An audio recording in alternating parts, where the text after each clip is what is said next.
Welcome back to our continuing coverage of the Amsoil Championship Snocross Series on Sledhead 24/7. And now it's time for our Pro Open Final, Mac. You know, it's hard to say. Will Tucker repeat? Will he pull a whole shot? He's had some problems. What about Ross Martin? What about Gula? There's so many guys gunning for him. A lot of people might have made changes from qualifying to the final and might have a little trick or two in the bag for these guys. With no further ado, let's get into our final. With the drop of the green flag, Brett Bender took the whole shot, while Tucker Hibbert spun at the start and started out in 8th. By the end of the first lap, Hibbert emerged in the middle of the pack.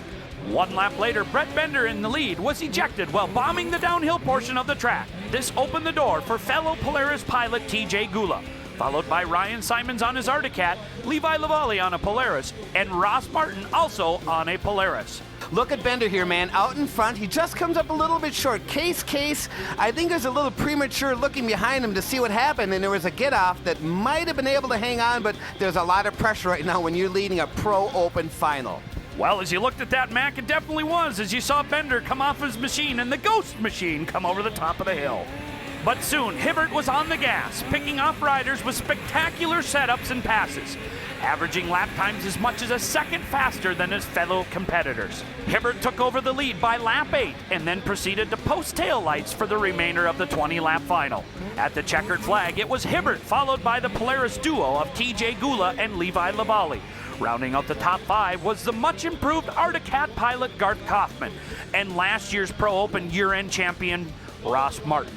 Factory Yamaha made their first final of the year in Ironwood, and Yamaha's Steve Taylor turned out an impressive 8th place finish. At the end of our Pro Open final, Natalie Kane talked to her top 3 finishers. All right, Tucker, you swept. How does it feel? It feels great. I mean, we had an excellent weekend for sure. It couldn't get much better than that. And I had a bad start in that final. I had to work real hard to get up to the front, and felt really good. You know, it was fun to be able to get out there and do some battling, and just really pushed hard at the beginning to try and get around those guys, and it worked out great. Yeah, you went from the 7th spot all the way up to the 1st, really in short order. What goes through your mind at that point when you're in 7th place? You know, really just trying to stay calm and focused and not really worry about all the other guys and what's going on. Just focus on the lines and the track and just really just try to be smooth. And it's easy to get all, you know, balled up and tight and frustrated when you're behind those guys, but just really just try to be smart and smooth. It's your patience and that perseverance. Yeah, you got to be patient for sure, especially on a track like this. It got really rough, and you really got to just use your head. So you use your head or you'll end up on your head, I guess, basically. Well, congratulations on both wins today. Thank you, I appreciate it. You're welcome. All right, TJ, you raced through an injury in order to grab that 2nd place spot. How do you feel?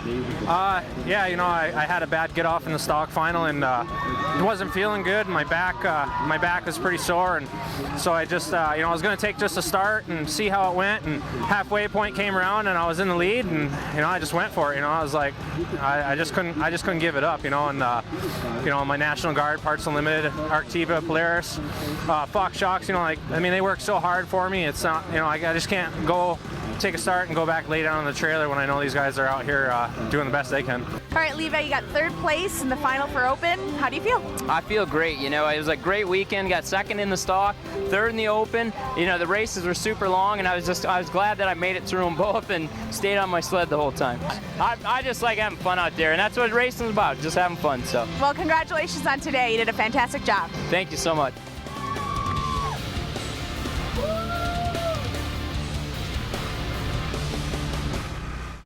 Before we go today, let's take a look at the standings of the Woodies Team Challenge. There's $6,000 on the line each and every weekend at every race. At the end of the year, the accumulated money will be $86,000 given out in the Woodies Team Challenge. Well, ladies and gentlemen, if you can't make it to one of our Amsoil Championship Snocross Series races, we'd like to mention that we're streaming live on the World Wide Web every weekend at isocracing.com. You can see all the action, the crashes, the excitement, and have it right in your own home. Check it out, isocracing.com. The world's greatest snowcross and freestyle athletes are coming to take over Brainerd, Minnesota. The BIR National Snowcross. February 6th through the 8th at Brainerd International Raceway. See the best snowcross pilots on the planet deliver air, and more air. Friday night features the Freestyle Show. Then Saturday and Sunday, it's wall-to-wall racing action. Tickets at the gate or visit isocracing.com. Kids 6 and under get in free. It's the BIR National Snowcross, February 6th through the 8th. Don't you dare miss it.